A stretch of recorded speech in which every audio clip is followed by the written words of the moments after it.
Salud mi gente, your boys coming through once again. And on today's video, I have to talk about a tragedy that took place in Oakland, right? And where a parole agent became alive. This happened today, this Thursday, around 12:48 p.m. It is sad to hear stories like this, man, because at the end of the day, let's not forget about the family members of that parole agent, man.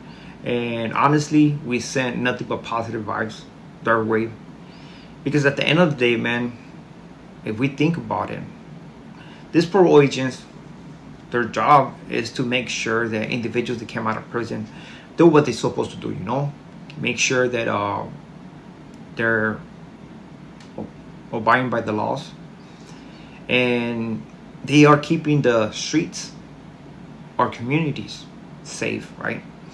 And when we come across a story like this, man, it's sad in all forms.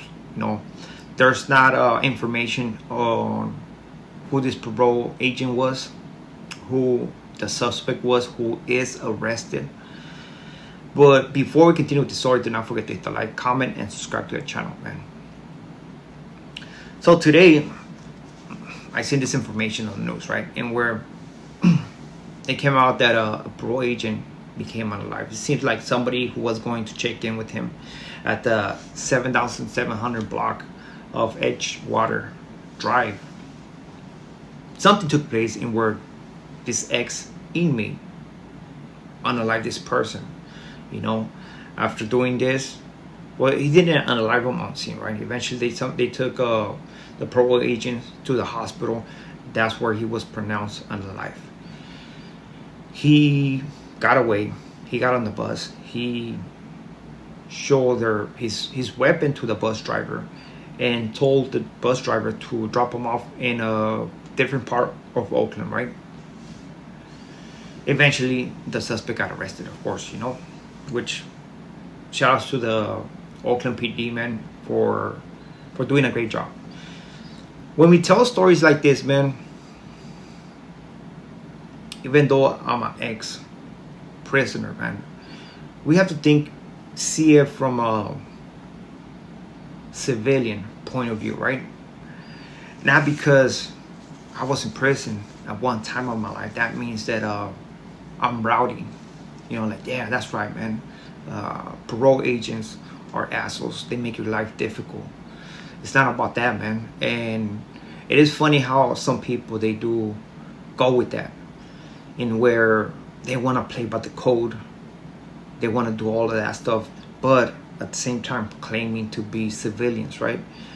And in order to become a good civilian, somebody who contributes to your economy, to your community, and brings nothing but positivism to your community, you have to understand to change that mentality, in where you still go by certain codes. Yes, we were in prison, but that doesn't mean that we don't feel for that individual. We don't feel that this individual was doing a job of keeping the streets safe. I feel like sometimes parole agents don't get the recognition that they deserve. It's always the cops, it's always the COs, but what about the parole agents? Those individuals are the ones who are making sure that those guys who came out of prison are doing what they're supposed to do on the streets, getting a job, staying away from trouble, staying away from certain things, places, and people, and guide those ex-inmates to the right path. We have parolees who do that, to be honest. Of course, you're gonna have difficult people, and that comes with everything. That comes with everything. You cannot just put everybody on the same bag. And that's part of being mature and understanding that you're gonna come across different personalities, man. I cannot imagine what his family is going through. I'm not gonna be right here blaming people.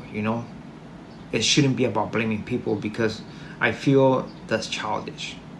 It's about what took place, and the only person to be blamed on this occasion is the ex-inmate who decided to press that trigger and unalive this person, regardless of how the parolee might be. There's no excuse to unalive a person.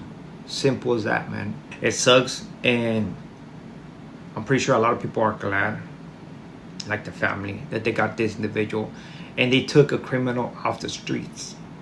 Let's not forget, man, we are civilians who want to contribute to the community. If we were something negative out on the streets at one point of our lives, we shouldn't be judged based on that, you know? I hope and pray that a lot of my viewers have grown and they don't have the same mentality that they once had. And that's basically what we're trying to push with this channel, you know? There's times to talk about certain things, but there's other times where we have to be serious about situations like this and send our support to the family of this parolee, you know? Doing a crime like that is, I don't know what was the intent of this individual, but doing a crime like this, man, you have to understand that two families are broken. You know what I mean? They're going through it. Of course, the victim and the victimizer. That's one thing I always say, man. That victimizer is not thinking about how many people he's gonna be affecting by doing just that one action alone. You know, his family, he got kids or kids growing up without a dad.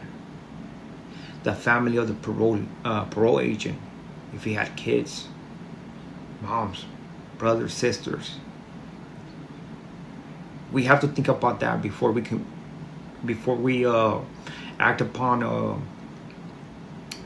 our instincts or reactions without thinking, you know?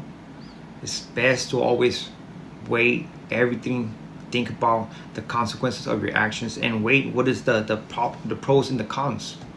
When it comes down to this, of course, there's no positive at the end of the day. There's nothing but negativity. You know, like what is the positive of this? Being committing this for that small period of time, the satisfaction to bring to yourself is to do this. But guess what? For the rest of your life, you're gonna be regretting that decision because you just messed up your life. One thing about me being deported is that I never got to see a parole agent. I supposedly sent. One thing about me is that I never had the chance to have a parole agent, right? I was let go. I was unsupervised. And I had my responsibility to behave according to the law, you know, of doing the right thing. And I think I did pretty well, you know. I don't know how some parole agents act. I heard stories. But again, at the end of the day, this person is a human being, possibly a family member. When I'm saying possibly, probably have a family of his own. And he was loved by many. Same way with the victimizer, man. But it is sad to tell this type of stories, but it is reality. This is what's happening. And when individuals don't get the right help behind those bars, man, people like this do things like this. So with this being said, we are out. Wish nothing but the best to the family of this parole agent who became unalive, and nothing but positive energy to his family. They are going through a lot of things right now, and man, I don't know what to say. The only thing I can tell you guys, man, is just to be safe. Never know what kind of person you're gonna come across on the streets, and try to be humble, walk humble, and don't try to be the brave individual on the streets, man, because there's always going to be somebody who's not okay on the head and are willing to prove a point by committing acts like this. With this being said, we are out. Muchas gracias.